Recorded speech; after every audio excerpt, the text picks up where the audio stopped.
Hello friends, आज हम बात करने वाले हैं बहुत ही अच्छी किताब के बारे में। तो आप वीडियो पर बने रहिए एंड तक। दोस्तों, अगर आपने अभी तक हमारे चैनल को सब्सक्राइब नहीं किया तो सब्सक्राइब कर बेल आइकन को प्रेस कर ले, ताकि इस तरह की अच्छी वीडियो और किताब से रिलेटेड नॉलेज आपको मिलती रहे। दोस्तों, आज हम जिस किताब की बात करने वाले हैं बहुत ही अच्छी किताब है और बहुत ही चर्चित किताब भी है दोस्तों। जी हाँ दोस्तों, उस बुक का नाम है diary of a young girl. जी हाँ दोस्तों, एक युवा लड़की की डायरी होती है, नाम से ही पता चल रहा है। दोस्तों, ये 13 साल की एक लड़की होती है जिसने लिखना शुरू किया होता है और अपनी ऑटोबायोग्राफी इस बुक में बहुत ही अच्छी बातें जो है, अपने दिल की बातें जो पूरी तरह से जो है प्रकट कर देती है और लिख देती है। दोस्तों, ये उस समय की बात है जब यूरोप के ऊपर पूरी तरह से जो है नाजी सेना द्वारा आक्रमण कर दिया जाता है और यहूदी लोगों को ख़त्म करने का जो उनका जो मिशन होता है और उनको जड़ से ख़त्म करने का जो मिशन होता है वो जिसके कारण यहूदी लोगों को बहुत ही जो है तकलीफ़ों का सामना करना पड़ा और बहुत सारे लोगों को अपनी जान गंवानी पड़ी। दोस्तों, एन फ्रैंक का जन्म 1929 में नीदरलैंड में होता है और 1942 में उनके पिताजी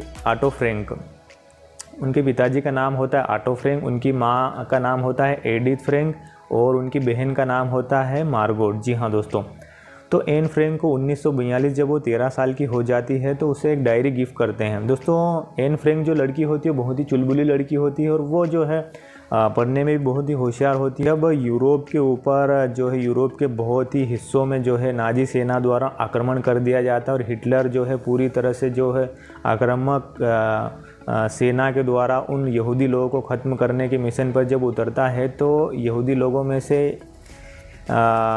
एन फ्रैंक के परिवार भी जो है एन फ्रैंक का परिवार भी जो है परेशान हो जाता है और सोचता है कि अब हम कैसे जो है हिटलर की जो सेना, जो नाजी सेना होती है, उससे कैसे बच सकते हैं। तो ऑटो फ्रैंक के पास एक आइडिया आता है कि क्यों ना हम वो जिस कंपनी में, एक मसालों की कंपनी में काम करते थे, वहाँ जाकर वो छुपने का प्लान बनाते थे पूरे परिवार के साथ।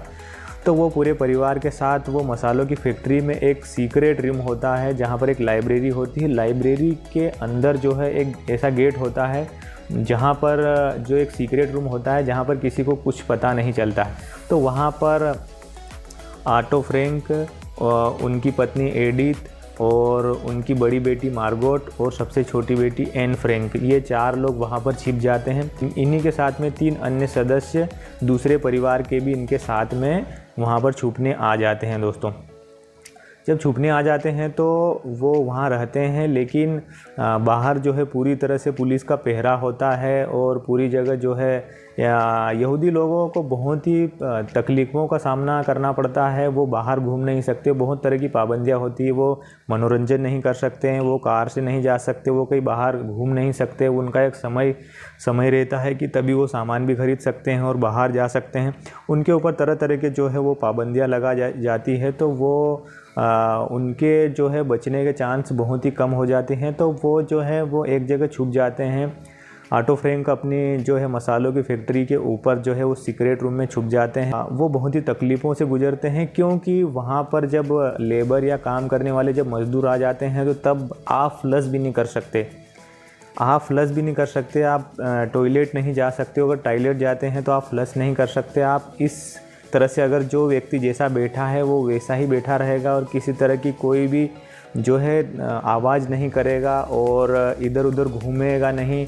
और जब वो पूरी तरह से जो है लेबर यहाँ से चली जाती है, जब शाम को एक टाइम होता है उसके बाद चली जाती है, तब जाके वो अपना कुछ काम कर सकते हैं।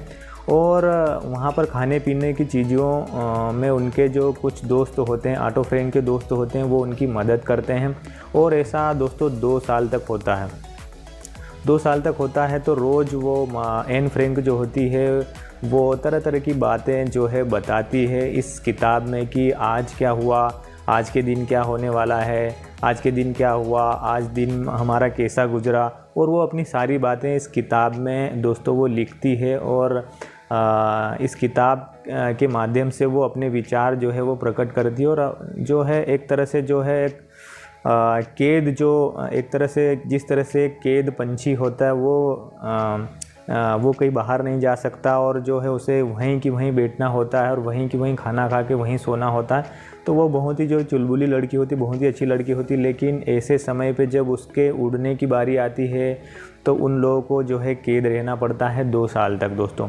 लेकिन वो समय भी ज़्यादा दूर उनकी नहीं रहता है और एक दिन जो है पुलिस आ जाती है और उन्हें पकड़ लेती है, ग्रह में लेकर चली जाती है और वहाँ पर धीरे धीरे जो है सारे लोग जो है वो मर जाते हैं। 1945 में टाइफस नामक बीमारी के कारण वो मार्गोट और उनकी बहन एन फ्रैंक दोनों इस दुनिया से चली जाती है और ऑटो फ्रैंक ने जो है अपनी जान पर खेल के इसकी बेटी की जो डायरी होती है, एन फ्रैंक की जो डायरी होती है, उसे पब्लिश करवाते हैं और पूरी दुनिया के सामने जो है सच्चाई लेकर आते हैं किस तरह से जो है वो हिटलर का आतंक था और लोग कितने परेशान थे उसकी वजह से, और यहूदी लोगों को कितनी तरह की तकलीफ़ों का जो है सामना करना पड़ा दोस्तों। अगर आपका इतिहास में अगर आपकी रुचि है और आप जानना चाहते हैं कि उस समय में किस दौर से वो लोग गुजरे, तो आपको मेरे ख्याल से ये किताब पढ़ना चाहिए और ये बहुत ही अच्छी किताब आपको लगने वाली है। अगर आपको इतिहास में रुचि है, अगर किसी की ऑटोबायोग्राफी किताब पढ़ने का शौक़ है,